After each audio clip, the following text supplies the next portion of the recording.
بسم اللہ الرحمن الرحیم، السلام علیکم ورحمۃ اللہ وبرکاتہ۔ امید ہے سب خیریت سے ہوں گے۔ اللہ تعالی ہم سب کو اپنی حفظ و امان میں رکھے، ایمان کی بہترین حالت میں رکھے، آمین یا رب العالمین۔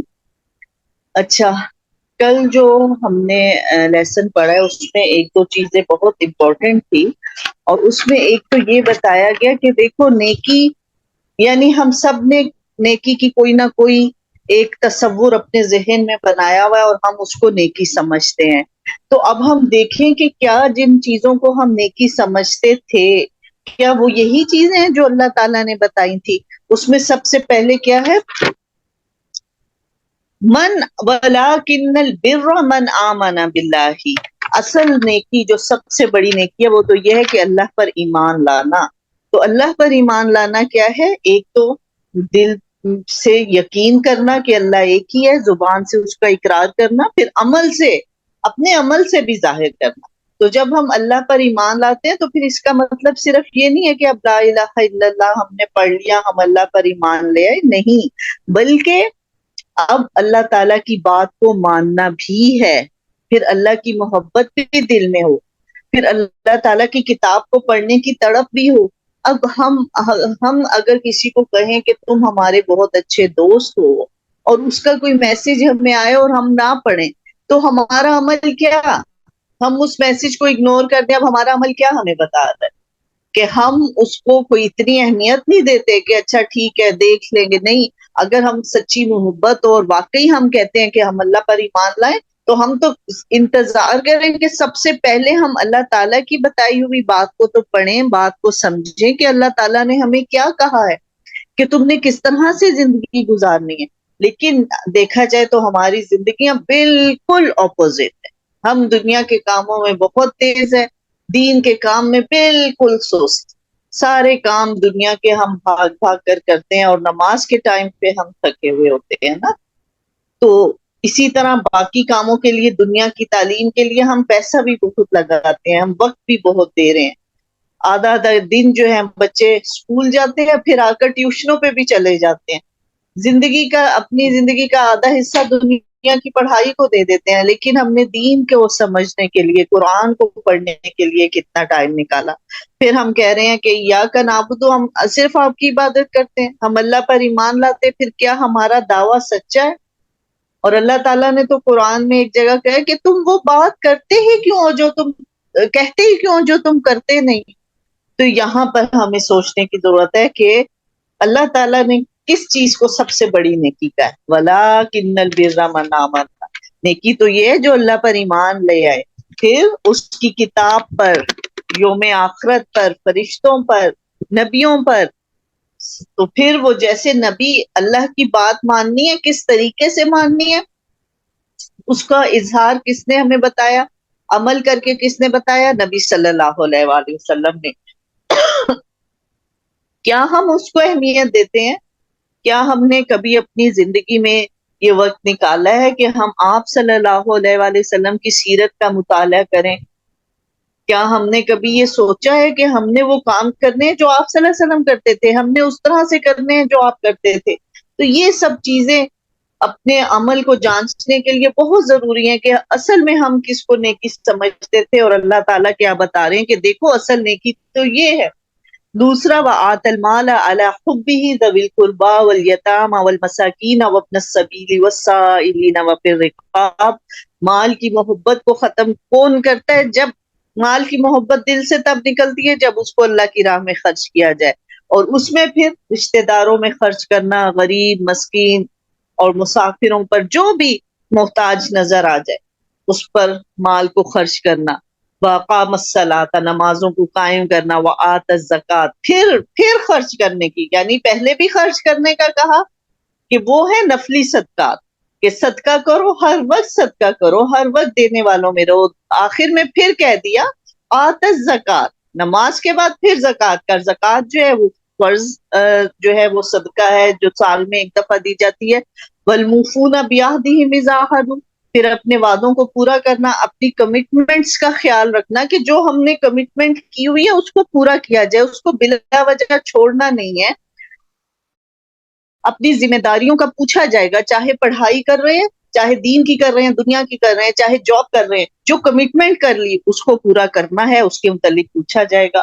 وَالصَّابِرِينَ فِي الْبَأْسَاءِ وَالضَّرَّاءِ وَحِينَ الْبَأْسِ، اور صبر کرنے والے جنگ میں اور امن میں، اور جو بھی کچھ نقصان ہو گیا، کوئی اپنا پیارا چلا گیا، کوئی دین کا نقصان ہو گیا، کوئی دنیا کا نقصان ہو گیا، کوئی جنگ آ گئی ہے، سخت وقت آ گیا، ہر غم میں ہر دکھ میں صبر کرنے والے، اولئک الذین صدقوا، اصل میں یہ لوگ ہیں جو نیک ہیں، جنہوں نے سچ کہا، واولئک هم المتقون، اور یہ تقوی والے ہو جائیں گے۔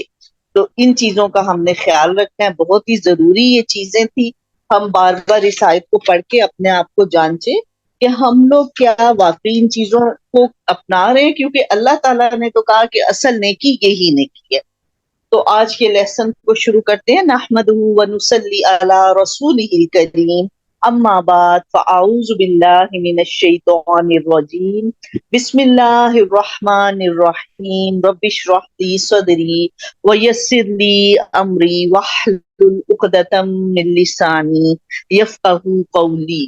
احل لکم لیلۃ الصیام الرفث الی نسائکم هن لباس لكم وأنتم لباس لهن علم الله أنكم كنتم تختانون أنفسكم فتاب عليكم وعفى عنكم فالآن باشروهن وابتغوا ما كتب الله لكم وكلوا واشربوا حتى يتبين لكم الخيط الأبيض من الخيط الأسود من الفجر ثم أتموا الصيام إلى الليل وَلَا تُبَاشِرُوهُنَّ وَأَنْتُمْ عَاكِفُونَ فِي الْمَسَاجِدِ تِلْكَ حُدُودُ اللَّهِ فَلَا تَقْرَبُوهَا كَذَلِكَ يُبَيِّنُ اللَّهُ آيَاتِهِ لِلنَّاسِ لَعَلَّهُمْ يَتَّقُونَ۔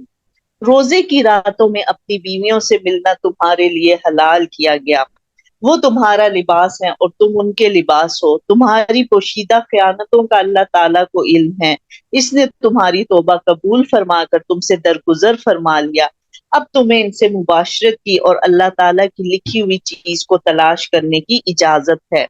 تم کھاتے پیتے رہو یہاں تک کہ صبح کا سفید دھاگا سیاہ دھاگے سے ظاہر ہو جائے، پھر رات تک روزے کو پورا کرو اور عورتوں سے اس وقت مباشرت نہ کرو جب تک کہ تم مسجدوں میں اعتکاف میں ہو، یہ اللہ تعالیٰ کی حدود ہے، ان کے قریب بھی نہ جاؤ۔ اسی طرح اللہ تعالیٰ اپنی آیتیں لوگوں کے لیے بیان فرماتا ہے تاکہ وہ بچیں۔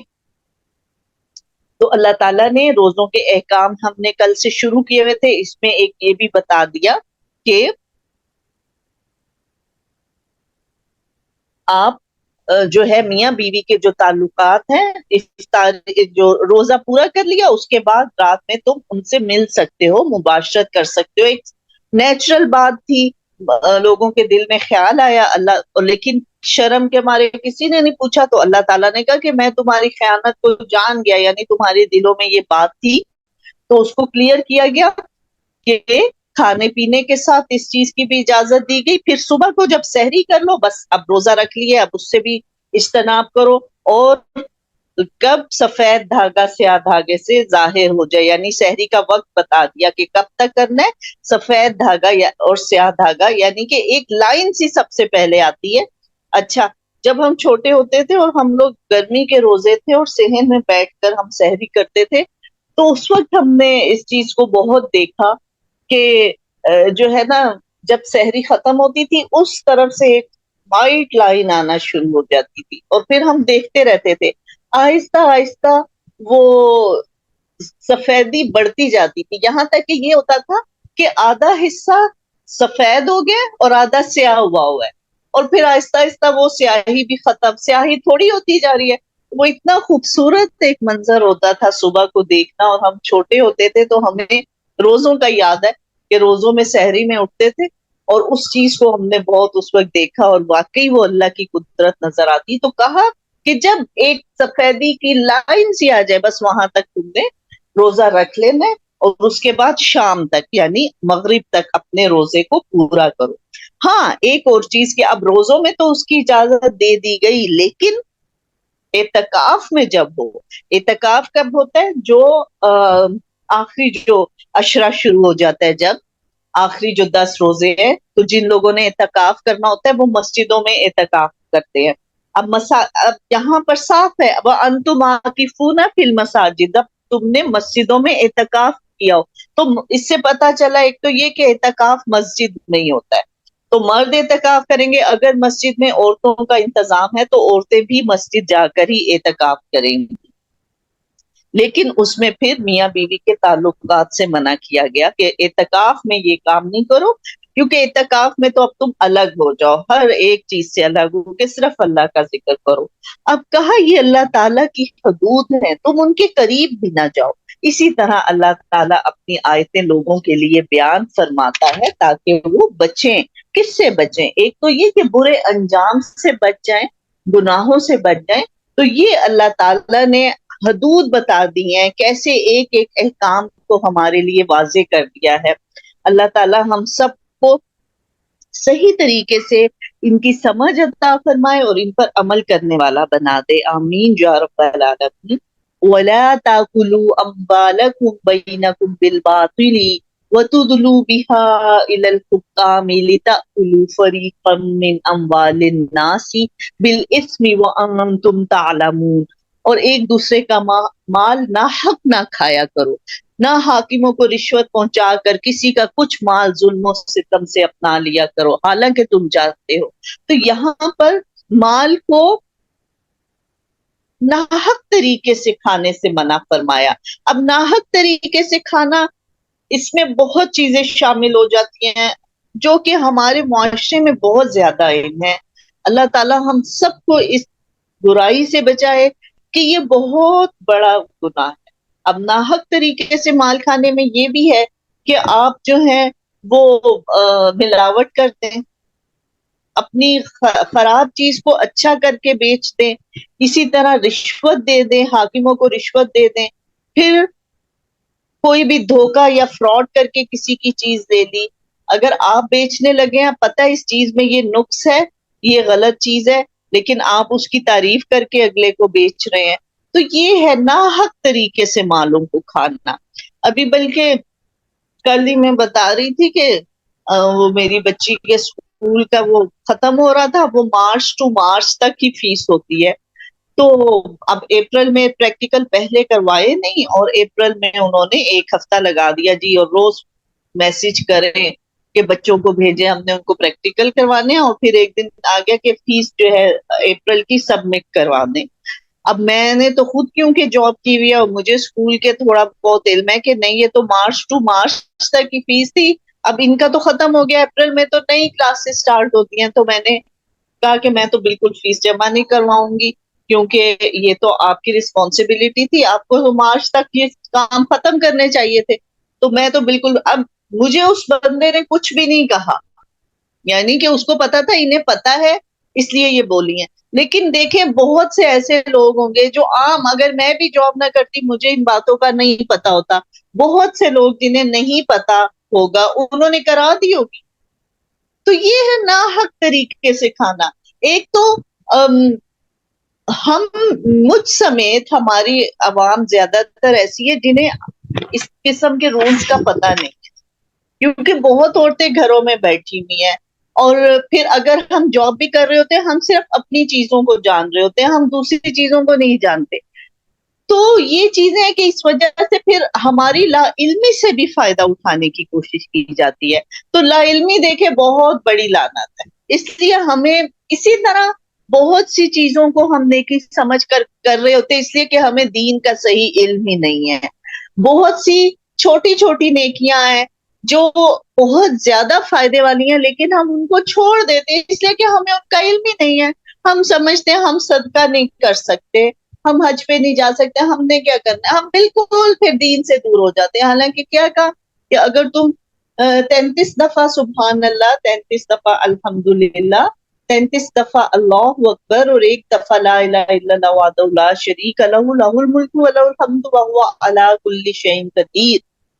ہر نماز کے بعد یہ پڑھنا، اور رات کو سوتے ہوئے 33 دفعہ سبحان اللہ الحمدللہ اور اللہ اکبر 34 دفعہ پڑھنا، کہا گیا کہ میزان کو نیکیوں سے بھر دیتا ہے، اسی طرح سبحان اللہ و بحمدہ سبحان اللہ العظیم کہتی ہیں زبان پر بہت ہلکا لیکن میزان میں بہت بھاری کلمہ ہے. اور اس دن قیامت کے دن کہا وزن اس دن حق ہوگا، یعنی اس دن ہر عمل کا وزن ہوگا، اس دن ہمارا کوئی وزن نہیں ہوگا. یہ بہت عجیب بات ہے. اس دن اللہ تعالی سالڈ چیزوں کا وزن ختم کر دے گا. جیسے پہاڑ ہم نے پڑھا قرآن پاک میں کہ پہاڑ کیسے ہوں گے، روئی کی طرح ہو جائے گے. اب دیکھیں اتنے سخت پہاڑ روئی روئی بن جائے گے، اس کا کوئی وزن نہیں ہو، ہلکے پھلکے ہو جائیں گے، اڑتے پھریں گے. لیکن جو ہمارے عمل ہیں، اب جو بات نکل رہی ہے منہ سے، اس کا ہم وزن نہیں کر سکتے، لیکن اس دن انہی باتوں کا وزن کیا جائے گا. اور ہم وہ کتنا وقت برباد کر دیتے ہیں سوچے سوچنے میں، پریشان ہونے میں. ہم اس وقت یہ نہیں کرتے کہ ہم سبحان اللہ پڑھ لیں، الحمدللہ پڑھ لیں. کہتے الحمدللہ ایسا کلمہ ہے جو میزان کو نیکیوں سے بھر دیتا ہے. اور سبحان اللہ والحمدللہ ولا الہ الا اللہ واللہ اکبر کہتے ہیں زمین اور آسمان کے درمیان جتنا گیپ ہے وہ نیکیوں سے بھر جاتا ہے. اتنی چھوٹی چھوٹی چیزوں میں اللہ تعالیٰ نے ہمارے لیے اتنا بڑا ثواب لکھا ہوا ہے، لیکن ہم اپنے ٹائم کو ضائع کر دیتے ہیں. ہم اس چیز کو سوچنے میں، اپنی سوچے سوچنے میں، اپنی پریشانیوں کا حل ڈھونڈنے میں، افسردہ ہونے میں ہم وہ ضائع کر دیتے ہیں. ہم یہ نہیں سوچتے ہاں اس وقت میں یہ تسبیح پڑھ لوں. اور قیامت کے دن کہتے ہیں ہر انسان حسرت کرے گا کہ کاش میں نے اس ٹائم کو ضائع نہ کیا ہوتا.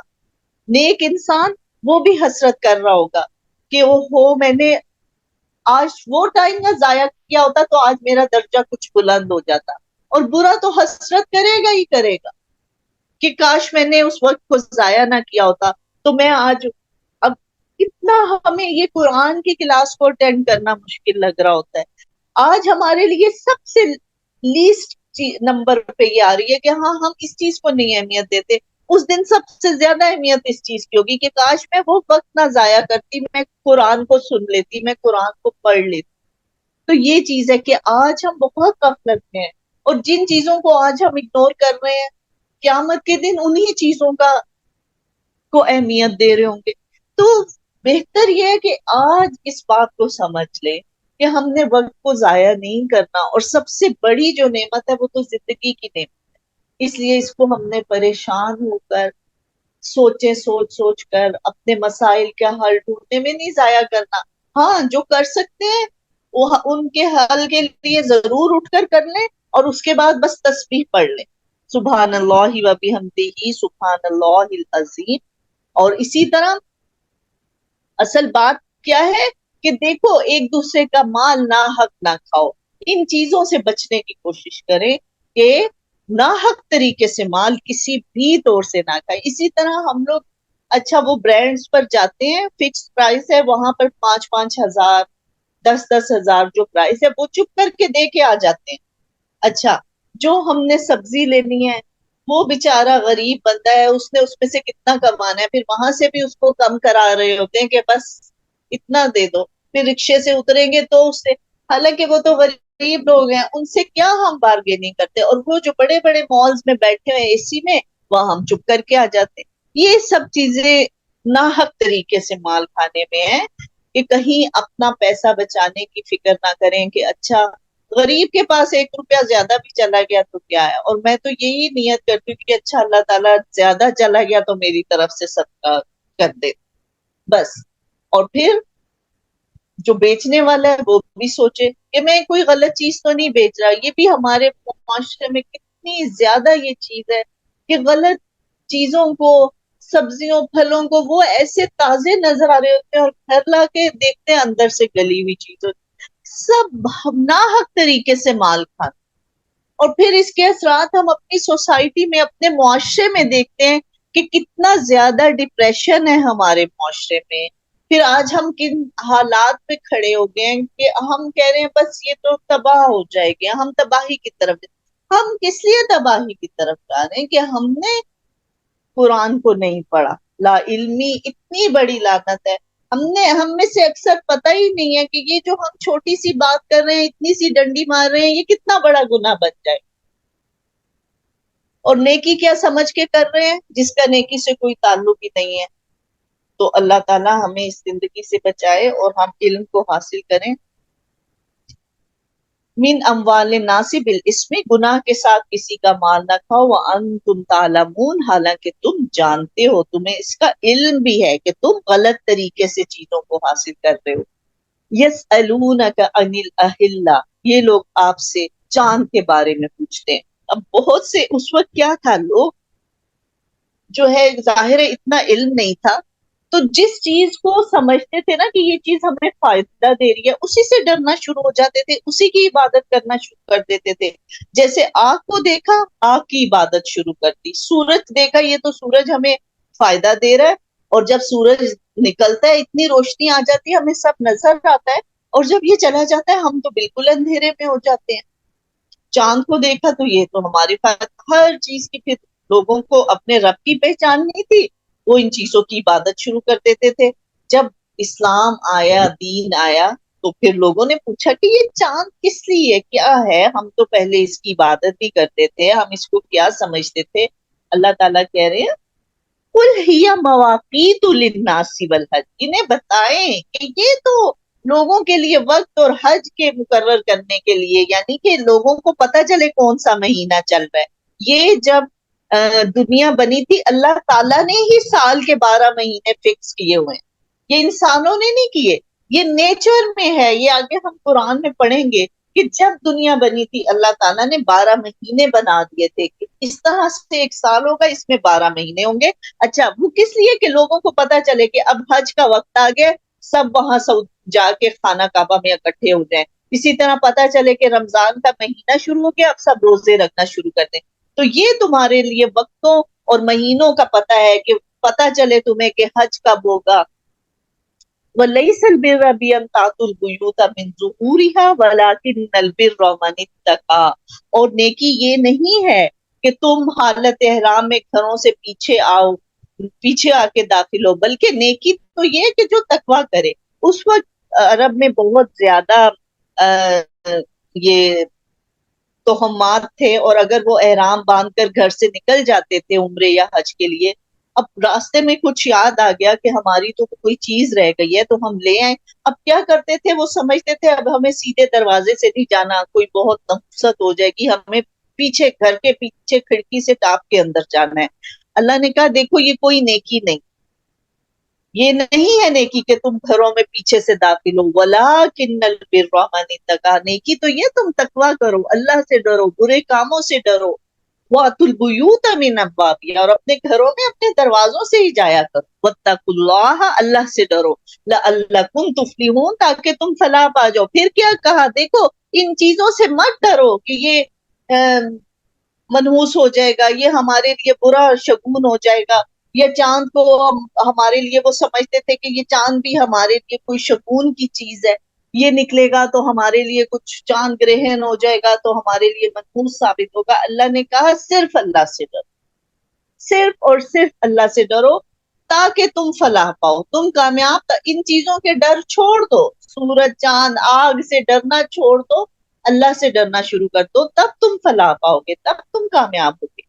وَقَاتِلُوا فِي سَبِيلِ اللَّهِ الَّذِينَ يُقَاتِلُونَكُمْ وَلَا تَعْتَدُوا إِنَّ اللَّهَ لَا يُحِبُّ الْمُعْتَدِينَ، اور جنگ کرو اللہ کی راہ میں ان لوگوں سے جو تم سے جنگ کرتے ہیں. وَلَا تَعْتَدُوا، اور زیادتی نہ کرو. وَإِنَّ اللَّهَ لَا يُحِبُّ الْمُعْتَدِينَ، بے شک اللہ حد سے بڑھنے والوں کو پسند نہیں کرتا. تو اب یہاں پر جنگ کرنے کا حکم دیا جا رہا ہے کیونکہ سورۃ البقرہ جو ہے وہ مدینہ میں نازل ہوئی تھی. اب دیکھیں مکہ کے جو 12-13 سال تھے وہاں پر جنگ کا حکم نہیں تھا، بہت سختی ہو رہی تھی مسلمانوں پر، لیکن کہا گیا کہ تم نے ہاتھ نہیں اٹھانا. اب جب 13-14 اور پھر ہجرت کے بھی 1-2 سال گزر گئے، اب حکم دیا جا رہا ہے اب تم جنگ کرو. تو اس لیے پتا چلا کہ یہ نہیں کہ پہلے ہی فوراً جو ہے وہ جب آپ ایک حق کی بات کہیں گے آپ پر اعتراض ہوں گے، لیکن پہلے اس پہ صبر کرنا ہے. ہاں پھر جب سارا حق کا پیغام ان تک پہنچ گیا ہے، 13 سال دیکھ لیا، آرام آرام سے بتا کے اب نہیں مانے. اب کہا جا رہا ہے کہ دیکھو ان لوگوں سے جنگ کرو جو تم سے جنگ کرتے ہیں. پھر بھی یہ نہیں کہ اب ہر دنیا کے بندے سے لڑنا بھڑنا شروع کر دو. ہاں جو تم سے جنگ کر رہے ہیں، جو تم پر زیادتی کر رہے ہیں، تم ان کے ساتھ جنگ کرو. ولا تعتدوا، اور زیادتی مت کرو.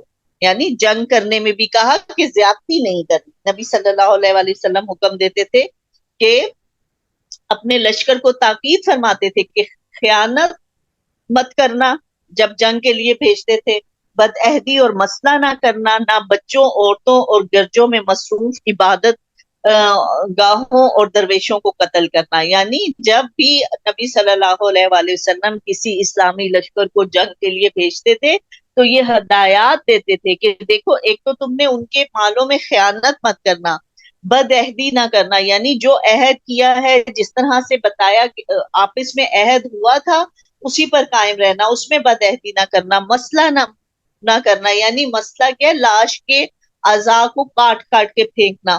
اور بچوں، عورتوں اور گرجوں میں جو عبادت گاہوں میں لوگ عبادت کر رہے ہیں ان کو تنگ مت کرنا. یہ ہے زیادتی، اس لیے ان سے منع کیا گیا.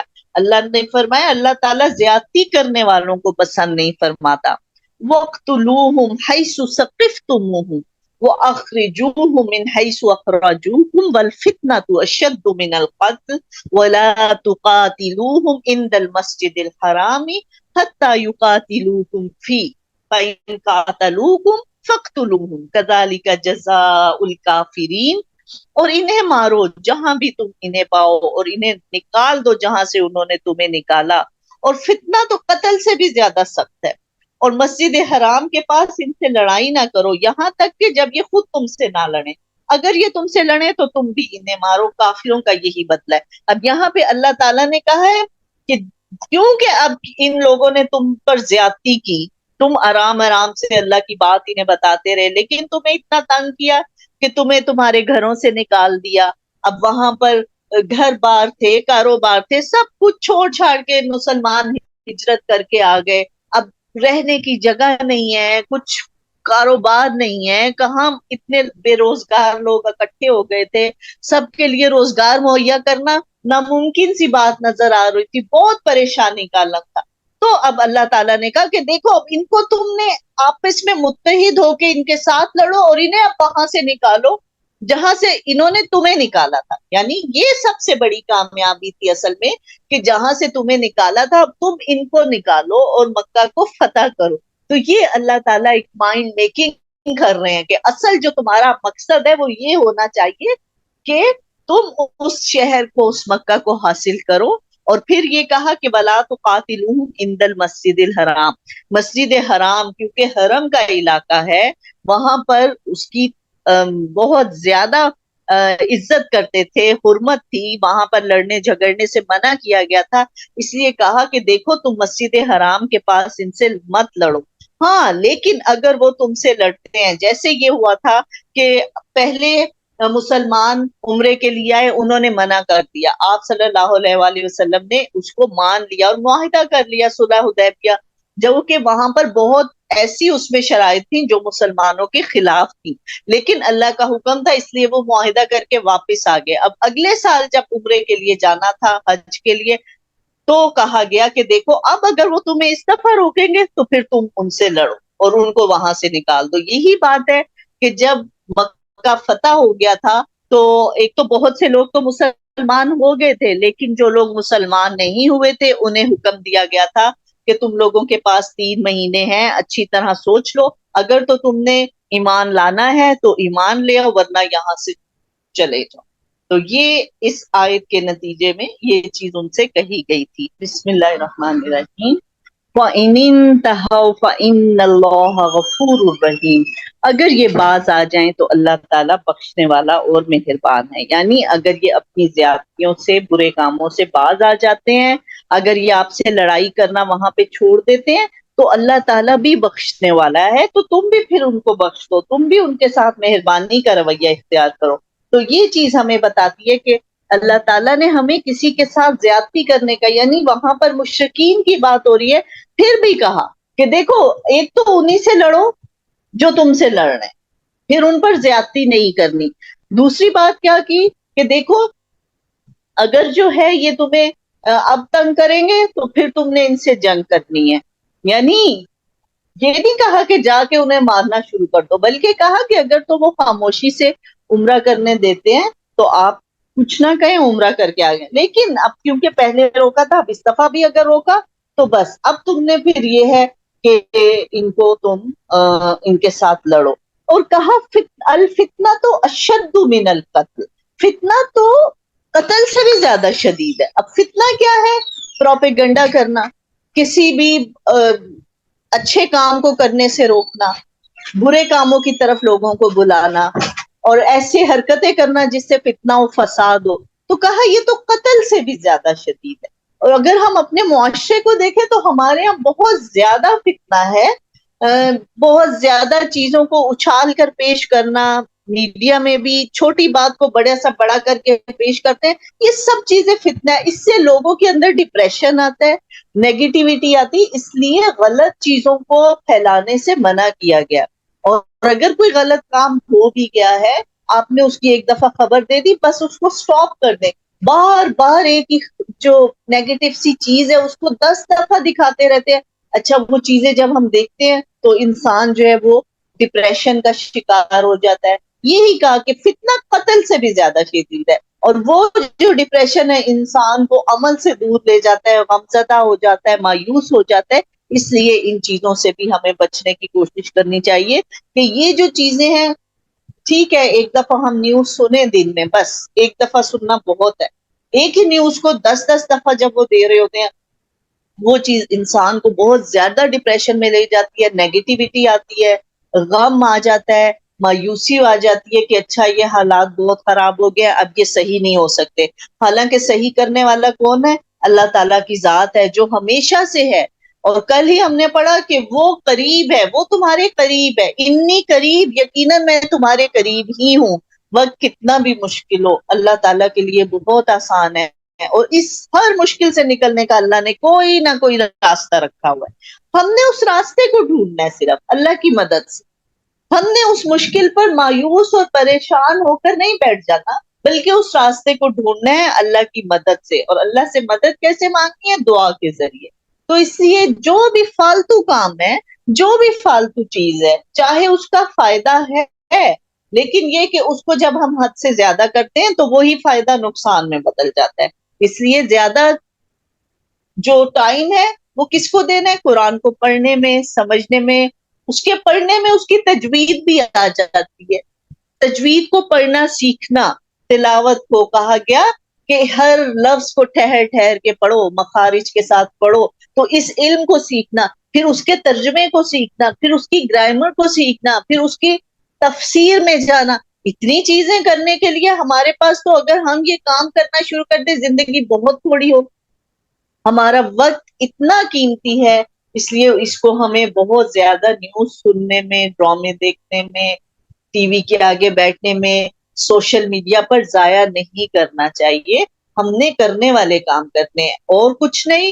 پھر جب تھک جائیں قرآن پڑھ کے، ایک طرف ہو جائیں، اس کے بعد تسبیح پڑھ لی، سبحان اللہ و بحمدہ، سبحان اللہ والحمد للہ. یہ چیزیں ہم نے زیادہ کرنی ہیں. باقی چیزوں کو ہم نے ٹائم کم سے کم دینا ہے، تاکہ ہم اس طرح سے یہ ہوگا کہ ہمارا ٹائم جب ہمارے پاس اچھا کام کرنے کو ہوگا، ہیلدی ایکٹیویٹی ہوگی، تو غیر ضروری چیزیں ہماری زندگی سے خود بخود نکلتی جائیں گی. وَقَاتِلُوهُمْ حَتَّى لَا تَكُونَ فِتْنَةٌ وَيَكُونَ الدِّينُ لِلَّهِ فَإِنِ انْتَهَوْا فَلَا عُدْوَانَ إِلَّا عَلَى الظَّالِمِينَ. اگر یہ باز آ جائیں تو اللہ بخشنے والا مہربان ہے. اور ان سے لڑو جب تک کہ فتنہ نہ مٹ جائے اور اللہ تعالیٰ کا دین غالب نہ آ جائے. اور اگر یہ رک جائے تو تم بھی رک جاؤ. زیادتی تو صرف ظالموں کے لیے ہے. تو اللہ تعالیٰ کہہ رہے کہ ان سے اس وقت تک تم لڑتے رہو، یعنی ان کو صحیح بات اس وقت تک بتاتے رہو جب تک کہ فتنہ مکمل طور پہ ختم نہ ہو جائے. اور پھر اگر پہلے آرام سے بتانی ہے، اس کے بعد جنگ کا وقت آ جائے تو جنگ کرنی ہے، اور اس وقت تک لڑو جب تک کہ فتنہ. لیکن پہلے ان تک حق کو پہنچانا ہے. اگر حق بغیر حق بتائے لڑائی نہیں کرنی. ابھی تو وہ قیامت کے دن تو وہ کرسچن، وہ غیر مسلم، وہ لوگ ہم پر کلیم کر دیں گے کہ انہوں نے تو ہمیں قرآن کا پیغام بتایا ہی نہیں تھا۔ تو یہ تو اللہ نے ہم پر ذمہ داری ڈالی ہوئی ہے کہ تم نے اس پیغام کو ہر بندے تک پہنچانا ہے، جہاں تک تم جا سکتے ہو جاؤ۔ اس کے سے جنگ کرنی، اس سے پہلے جنگ کی تو ہم زیادتی کرنے والوں میں سے ہو جائیں گے۔ اور اللہ تعالیٰ بار بار کہہ رہے ہیں کہ دیکھو اگر وہ رک جاتے ہیں تم بھی رک جاؤ، کیونکہ یہ تو صرف ظالموں کے لیے ہے، یہ کام صرف ان کے ساتھ کرنا ہے جن کو سارا حق بتا دیا تھا، پھر بھی وہ نہیں مانے، پھر بھی اسلام کے خلاف سازشیں کرتے رہے۔ اب ان کو ختم کرو۔ الشہر الحرام بالشہر الحرام والحرمات قصاص، حرمت والے مہینے حرمت والے مہینوں کے بدلے اور حرمتیں ادلے بدلے کی ہیں۔ یعنی کیا ہے کہ دیکھو حرمت کی کا جو حرمت والے مہینے وہ مہینے تھے جو جنگ کے مہینے ہیں، محرم، ذیقعد اور ذی الحج، ان مہینوں کو حرمت والے مہینے کہا جاتا تھا۔ اور کہتے ہیں کہ یہ اسلام سے پہلے بھی ان مہینوں کی حرمت تھی، اور مسجد حرام میں جو آ جاتا تھا ان مہینوں میں، وہ حالانکہ بہت جنگجو قوم تھی لیکن ان مہینوں میں وہ آپس میں لڑائی جنگ کرنا ختم کر دیتے تھے۔ لیکن حرمت کے بدلے یہ ہے کہ اگر اب اس مہینے میں جیسے پہلے عمرہ کرنے گئے تھے انہیں روک لیا گیا تھا تو وہاں سے معاہدہ، اب اگر وہ جا رہے ہیں اور اب بھی روکیں گے تو بس پھر اب کیونکہ انہوں نے حرمت کا کو پامال کیا ہے، انہوں نے، اللہ تعالیٰ نے تو حکم دیا ہے نا، یہ تو پہلے قرآن سے پہلے کا ہی حکم تھا۔ حضرت ابراہیم کو کیا کہہ دیا تھا کہ لوگوں میں حج کا اعلان کر دو، حضرت ابراہیم کے وقت سے یہ حکم آ رہا ہے کہ جو بھی یہاں پر حج کرنے آئے، طواف کرنے آئے، اللہ تعالیٰ نے کہا تم نے ان کو نہیں روکنا۔ اب کیونکہ انہوں نے اس وقت روکا تھا لیکن اس وقت کچھ حالات کی وجہ سے سمجھوتا کرنے کو کہا گیا تھا کہ ابھی تم ان کی بات مان لو، واپس چلے جاؤ۔ اب یہ کہا جا رہا ہے کہ اگر یہ اب بھی تمہیں روکیں گے اس کا مطلب ہے یہ پھر اس حرمت کا خیال نہیں کر رہے، پھر تمہیں بھی اس حرمت کا خیال رکھنے کی ضرورت نہیں ہے، اب تم ان کے ساتھ جنگ کرنا۔ فَمَنِ اعْتَدَىٰ عَلَيْكُمْ فَاعْتَدُوا عَلَيْهِ بِمِثْلِ مَا اعْتَدَىٰ عَلَيْكُمْ۔ ہاں مگر یہ بات یاد رکھنا کہ تم نے ان پر اسی قدر زیادتی کرو جتنی انہوں نے تم سے زیادتی کی ہے، یعنی جو غلط کام جتنی زیادتی دوسرا تم سے کر رہا ہے تم بھی اتنی ہی کرو۔ اگر زیادہ کر دی تو پھر تو ہم ظالم ہو جائیں گے نا۔ تو اس لیے یہ جو بھی بدلہ لینے کا اللہ نے اختیار تو دیا ہے انسانوں کو، لیکن اس میں یہ بات بہت سوچنے سمجھنے کی ہے کہ اگر اگلے نے ہمیں ایک تھپڑ مارا ہے، ہم بھی ایک تھپڑ اس کو مار سکتے ہیں، لیکن اگر ہمارا تھپڑ اس سے زیادہ زور کا ہو گیا تو پھر ہم ظالم ہو جائیں گے۔ اس لیے بدلہ لیتے ہوئے یہ خیال ضروری ہے کہ اتنی ہی زیادتی کرو جتنی تمہارے ساتھ زیادتی ہوئی۔ وَاتَّقُوا اللَّهَ، اللہ سے ڈرو۔ ہر حکم کے بعد کیا آ رہا ہے کہ دیکھو اللہ سے ڈرتے رہنا، یعنی یہ کام بھی جنگ کرنے جا رہے ہو تم، کافروں کے ساتھ جنگ ہو رہی ہے، لیکن یہاں بھی کہا کہ دیکھو اللہ سے ڈرو، ان پر کوئی زیادتی نہ کرنا۔ وَاعْلَمُوا أَنَّ اللَّهَ مَعَ الْمُتَّقِينَ، اور جان لو کہ اللہ ڈرنے والوں کے ساتھ ہے، اللہ تقوی کرنے والوں کے ساتھ ہے۔ تو اتنی بڑی بات ہمیں بتا دی کہ دیکھو اگر تم جنگی دشمن ہیں، مشرک لوگ ہیں، ان کے ساتھ بھی معاملہ کرتے ہوئے اللہ کا ڈر رکھ، تو کہاں ہم رشتے دار اور پھر مسلمان تو یہ چیز ہمارے بہت سوچنے کی ہے کہ جب بھی ہم آپس میں بھی اور کہیں بھی انسانوں کے ساتھ معاملہ کریں تو وہاں پر ہماری طرف سے زیادتی نہ ہو۔ اللہ تعالیٰ اور اللہ کا ڈر ہوگا تو ہی ہم زیادتی کرنے سے بچ سکتے ہیں۔ وَأَنفِقُوا فِي سَبِيلِ اللَّهِ، اور اللہ کی راہ میں خرچ کرتے رہو۔ پھر اللہ کا ڈر کیسے آئے گا؟ اللہ تعالیٰ کی محبت، مال کی محبت نکلے گی تو اللہ کی محبت آئے گی، تو دین کی محبت آئے گی۔ اس لیے پھر کہا، پھر ایک دفعہ کہہ دیا، شروع بھی وہی انفاق سے بات ہو رہی ہے، ختم بھی وہی ہو رہی ہے، وَأَنفِقُوا فِي سَبِيلِ اللَّهِ، اللہ کی راہ میں خرچ کرتے رہو۔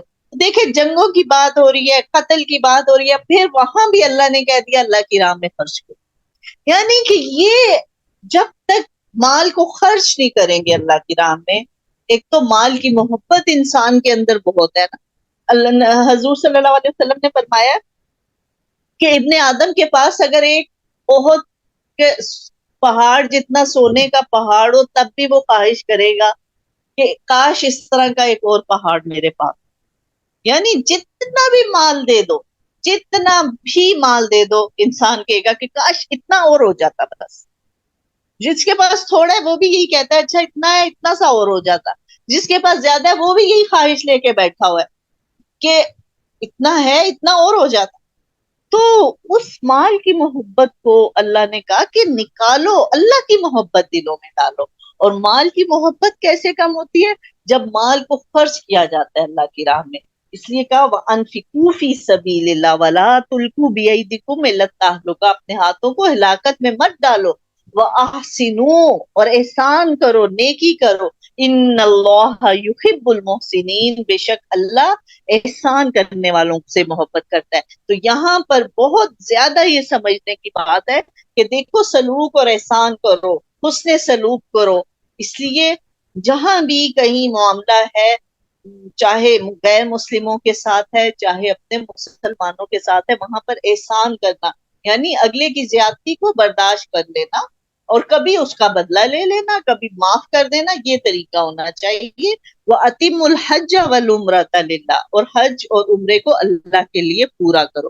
یعنی اگر تم نے حج اور عمرے کا ارادہ کر لیا ہے اللہ کے لیے تو بس پھر اس کو پورا کرو. فَإِنْ أُحْصِرْتُمْ فَمَا اسْتَيْسَرَ مِنَ الْحَجِّ, تو پھر اگر تم گھیر لیے گئے ہو تو جو کچھ پھر تمہیں قربانی میں سے میسر آئے تم اس کو قربان کرو. یعنی یہ اس صورت میں ہے جیسے نبی صلی اللہ علیہ وآلہ وسلم عمرے کے لیے گئے تھے مسلمانوں کو لے کر, وہاں پر انہوں نے عمرہ کرنے سے کافروں نے ان کو روک دیا. اب کیونکہ انہوں نے تو احرام باندھا ہوا تھا اور یہ عمرے کی نیت سے گئے تھے تو اب یہ عمرہ نہیں کر سکے, انہوں نے تو وہاں معاہدہ کر لیا. تو اب اس کا کیا آپ کو ایک کفارہ کیا ہے کہ قربانی کر, یعنی کہ حج اور عمرے کی نیت کی ہے, احرام باندھ لیا ہے, لیکن کسی وجہ سے حج اور عمرہ نہیں ہو سکا تو پھر اس کا کفارہ دینا پڑے گا, اور وہ ہے کہ قربانی, کوئی جو قربانی میسر ہو کر لو.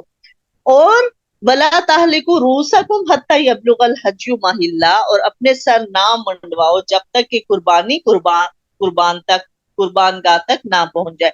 تو یہ بھی ایک حج اور عمرے کا حج کا وہ رکن ہے کہ جب قربانی کر لو اس کے بعد اپنے سروں کو منڈواؤ.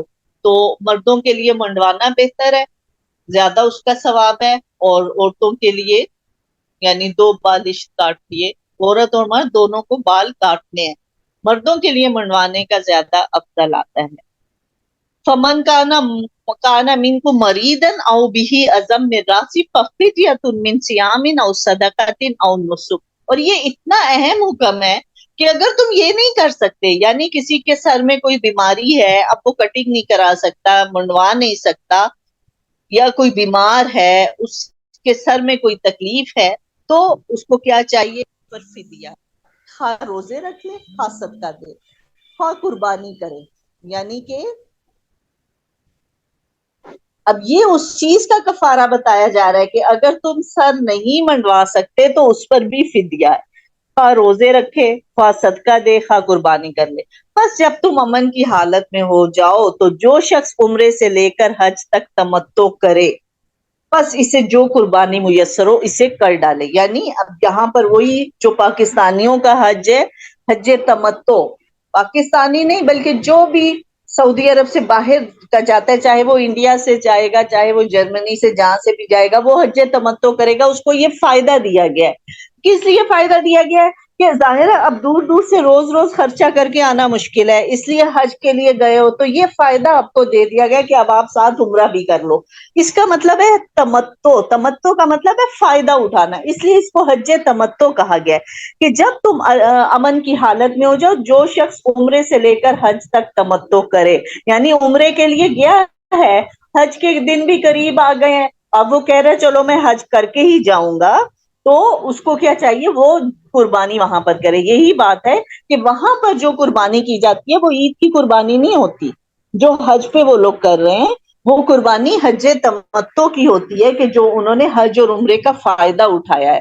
اچھا, اگر قربانی میسر نہیں ہے تو پھر کیا کرنا ہے, 3 روزے حج کے دنوں میں, پھر وہاں پر وہ 3 دن کے روزے رکھ لے گا جو قربانی نہیں کر سکتا, اور 7 روزے واپسی پر, یعنی جب گھر پہنچ جائے گا پھر 7. دل کا عشرۃ کاملہ, یہ پورے 10 روزے ہیں. تو یہاں پہ پتہ چل گیا کہ حج تمتع میں ایک تو قربانی کرنی ہے. اگر کسی کے پاس قربان اتنے پیسے نہیں ہیں، یعنی کہ وہ اس کے پاس پیسے لگ گئے ہیں، اب قربانی کے لیے اس کے پاس پیسے نہیں ہیں، تو وہ کیا کرے گا؟ وہ 10 روزے رکھے گا. اس کا کیا طریقہ ہے؟ 3 دن کے روزے تو وہیں حج کے دوران ہی رکھ لے، 3 روزے، اور جب گھر واپس آئے تو 7 روزے رکھے. تل کا اشرۃ کاملہ، یہ پورے 10 روزے ہیں. ذالک لمن لم یکن اہلہ حاضر المسجد الحرام، یہ حکم ان کے لیے جو مسجد حرام کے رہنے والے نہ ہوں. تو اس چیز کو پہلے ہی واضح کر دیا گیا کہ اصل میں یہ وہ لوگ ہیں جو سعودی عرب سے باہر والے ہیں، جو مسجد حرام کے ارد گرد نہیں رہتے. جو سعودی عرب سے باہر کے لوگ آتے ہیں وہ حج تمتع کرتے ہیں اور اس کے لیے قربانی دیتے ہیں. عمرہ بھی وہاں ساتھ وہ کر لیتے ہیں. جو پہلے پہنچ جائے وہ پہلے عمرہ کر لیتا ہے اور پھر حج کرتا ہے. تو وہاں پر جو ہے عمرہ اور حج کیونکہ کیا، اس کا فائدہ اٹھایا، وہاں قربانی کر لی. قربانی کی اب نہیں ہے استطاعت تو 10 روزے رکھنے ہیں، 3 وہاں پہ رکھ لیں گے اور 10 جب واپس گھر آئیں گے پھر 7 روزے رکھیں گے. پورے 10 روزے پورے کرنے ہیں. واتقوا اللہ، اور پھر کہہ دیا کہ دیکھو اللہ سے ڈرو. وَاعْلَمُوا أَنَّ اللَّهَ شَدِيدُ الْعِقَابِ، اور جان لو کہ اللہ سخت سزا دینے والا ہے. یعنی کہ پھر بار بار جب بھی اللہ نے کوئی اہم حکم دیا، جب بھی کوئی نیکی کا حکم دیا، بار بار اللہ کہہ رہے ہیں کہ دیکھو اللہ سے ڈرتے رہے. یعنی حج اور عمرہ آپ کا کچھ بھی نہیں ہوگا اگر اللہ کا ڈر نہ ہو. تو اس لیے اتنے بڑی نیکیوں کے لیے جا رہے ہو تو یہ مت سمجھو کہ ہم تو بہت نیک ہے تو ہم آ گئے حج کرنے، ہم عمرہ کرنے آ گئے. نہیں، بلکہ وہاں پر اللہ کے ڈر کی بہت ضرورت ہے. اللہ سے ڈرتے رہو. وہاں پر بھی کسی کا حق نہ ناحق طریقے سے مت مال کھاؤ. یہ نہ ہو کسی کی جوتی اٹھا کے لے جاؤ. ہے یہ کتنے وہاں پہ مسئلے ہوتے ہیں کہ وہ اللہ جنت امی کہتی تھی کہ جوتیاں نہیں ملتی تھی. یعنی یہ دیکھو اب جو انسان کسی اور کی جوتی پہن رہا ہے اس کو تو پتا ہے نا یہ میری جوتی نہیں ہے، تو وہ دوسرے کی جوتی پہن، یہ ہے مال کو ناحق طریقے سے کھانا. اچھا یہ سب چیزیں پہلے اللہ نے ہماری وہ ٹریننگ کی ہے کہ دیکھو مال کو ناحق طریقے سے مت کھاؤ. پھر لڑائی میں مشرکوں کا کہا کہ اگر مشرکوں کے ساتھ بھی لڑائی ہو رہی ہے زیادتی نہ کرو. تو جہاں ہم مسجد حرام میں جا رہے ہیں اب تو وہاں کوئی مشرک ہی نہیں ہے، اب تو وہاں مسلمانوں سے تعلق ہوگا. تو کیا ان سے ہم نے لڑائی کرنی ہے؟ بہت وہاں پہ دھکم پیل ہوگی، مشکل وقت ہوگا، مختلف ساری دنیا کے لوگ ادھر اکٹھے ہوں گے، ہماری زبان نہیں سمجھیں گے. بعض اوقات ہمیں مسجد میں آئے ہیں، اب جوتی اتار کے اندر آئے ہیں، باہر جائیں گے تو ہماری جوتی غائب ہوگی. تو وہاں پر اللہ کے ڈر کی ضرورت ہے. پھر وہاں اب لڑائی جھگڑا نہیں کرنا. تو یہ ساری ٹریننگ اللہ تعالیٰ نے پہلے ہماری کی کہ دیکھو مال کو ناحق طریقے سے مت کھاؤ.